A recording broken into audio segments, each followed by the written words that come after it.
Assalamualaikum warahmatullahi wabarakatuh. Waalaikumsalam. Apa kabar anak-anak? Alhamdulillah ya. Hadir semuanya? Hadir ya. Alhamdulillah ya, kita masih diberikan kesehatan oleh Allah Subhanahu wa taala. Karena apa? Karena kesehatan itu penting. Tidak bisa bekerja apabila kita sakit. Kita tidak bisa belajar apabila kita sakit. Ya, jadi menjaga lebih baik daripada mengobati. Jadi rawatlah kesehatan Anda sebelum Anda jatuh sakit, ya.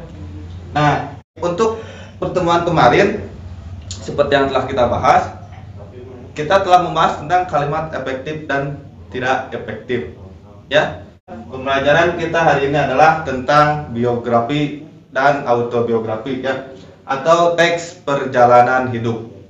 Nah, ada yang tahu sebelumnya apa itu biografi dan autobiografi? Boleh, silahkan. Ya, sedikit lagi bisa.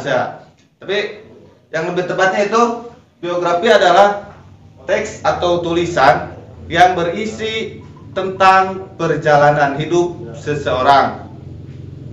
Ya, begitu juga autobiografi. Pengertian secara umumnya seperti itu. Keduanya sama-sama menceritakan tentang perjalanan hidup seseorang, tapi terdapat beberapa perbedaan di antara keduanya. Biografi berasal dari bahasa Yunani, terbagi ke dalam dua suku kata. Yang pertama bio, yang artinya adalah hidup, dan graphein yang artinya tulis, ya. Jadi secara bahasa, secara harfiah, secara etimologi, ini berasal dari bahasa Yunani yang bisa diartikan adalah tulisan tentang kehidupan.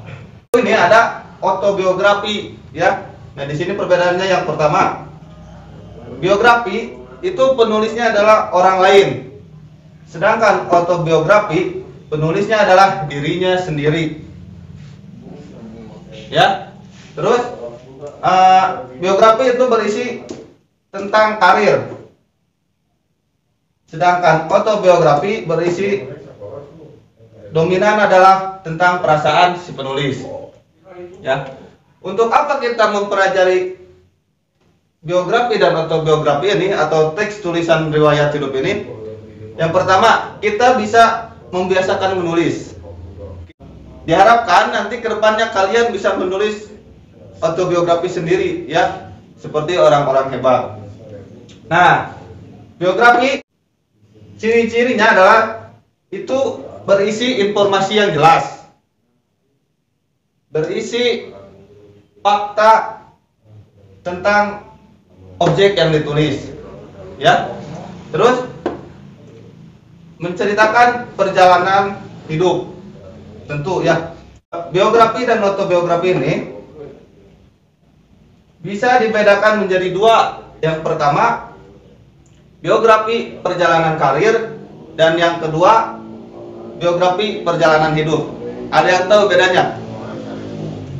Ya, apa?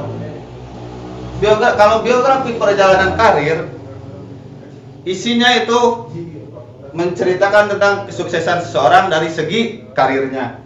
Contoh, ada biografi tentang Khairul Tanjung, ya, yang mengupas tuntas tentang bagaimana kesuksesan dia mendirikan City Corp, ya. Terus yang kedua, ada tentang perjalanan hidup.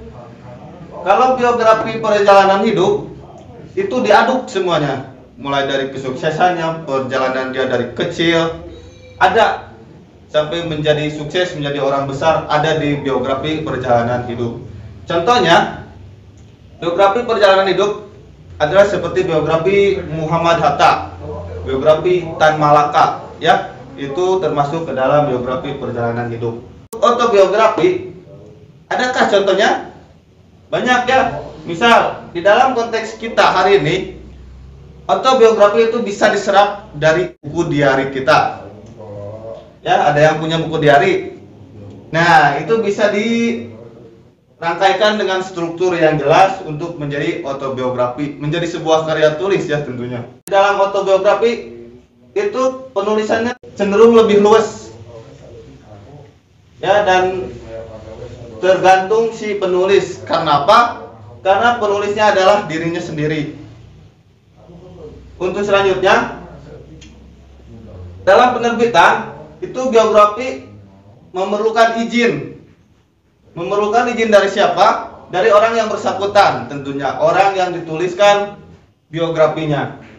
Karena seperti tadi telah kita bahas bahwa biografi adalah teks perjalanan hidup seseorang yang ditulis oleh orang lain. Kalaupun orangnya sudah tidak ada, kita bisa menghubungi lewat ahli warisnya ya. Bisa anaknya, cucunya, kakaknya, adiknya ya. Bebas di sana. Untuk autobiografi ini tentunya tidak memerlukan izin. Karena apa? Karena penulisnya adalah dirinya sendiri. Ya, nah, baiklah. Pertemuan kali ini dicukupkan sekian. Semoga ada manfaatnya. Semoga bisa bermanfaat untuk kehidupan kita semua. Wassalamualaikum warahmatullahi wabarakatuh.